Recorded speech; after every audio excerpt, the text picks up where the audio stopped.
Dans le cadre de la mise en œuvre du programme d'action du gouvernement PAG 2016-2021, les cadres de l'UNESCO et du ministère de l'enseignement secondaire et de la formation technique et professionnelle ont organisé un atelier international de réflexion. L'objectif de cet atelier porte essentiellement sur les pratiques et outils de développement des curricula et des contenus de formation en matière de l'EFTP au Bénin. La cérémonie d'ouverture a eu lieu ce lundi 29 mars à Cotonou. L'intérêt de l'atelier de ce jour réside dans la détermination des acteurs du système éducatif à mettre en œuvre la stratégie nationale de l'enseignement et la formation technique et professionnelle dans une synergie d'action. C'est pourquoi le ministère des enseignements secondaires, techniques et de la formation professionnelle a sollicité et obtenu auprès du Bureau international de l'UNESCO un appui pour l'organisation des présentes assises. Vous serez donc, mesdames et messieurs, 3 jours durant, amenés à réfléchir autour des questions de développement des curricula dans le contexte béninois en lien avec les standards internationaux. À l'entame des travaux, le directeur du Bureau international de l'éducation BIE de l'UNESCO intervenant depuis Genève était heureux que le Bénin ait sollicité le soutien de son institution pour une amélioration des curricula et des contenus de formation. Tout en réitérant l'engagement de l'UNESCO dans son ensemble à apporter les appuis attendus au Bénin dans les importantes réformes sectorielles en cours, je voudrais saluer l'ensemble des PTF Éducation qui, sous la houlette de l'UNICEF, travaillent en bonne intelligence et permettent ainsi d'éviter les doublons en améliorant par ricochet l'impact de nos actions.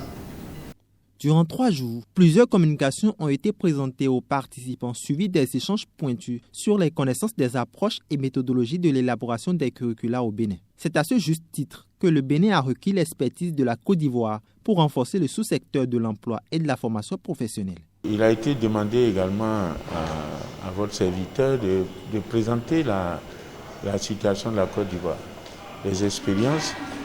Et en Côte d'Ivoire, nous avons actuellement mobiliser les acteurs du système de formation professionnelle, que ce soit au sein du ministère de la formation technique et professionnelle et au sein du milieu professionnel. Un certain nombre de curricula ont été mis en place. Ils sont en cours d'implantation avec des contraintes, mais cela a été un atout et nous avons partagé ça avec nos collègues béninois. Notre apport, ça a été d'apporter un éclairage sur ce qui est fait. Et je pense qu'au vu de tout cela, les recommandations qui vont sortir vont nous aider à poursuivre cette collaboration. Les différentes communications ont porté d'une part sur les approches et méthodologies d'élaboration des curricula de FTP adoptés par l'INIF-RCF, ainsi que sur les nouveaux métiers de l'intelligence artificielle et du big data. Je voudrais vous remercier parce que nous avons beaucoup appris, nous avons beaucoup échangé et remercier tous les participants pour cette assiduité rare, ce qui explique l'importance de cet atelier. Cette année, nous devons amorcer la mise en œuvre de la stratégie de relance de l'EFTP avec de nouveaux dispositifs de formation.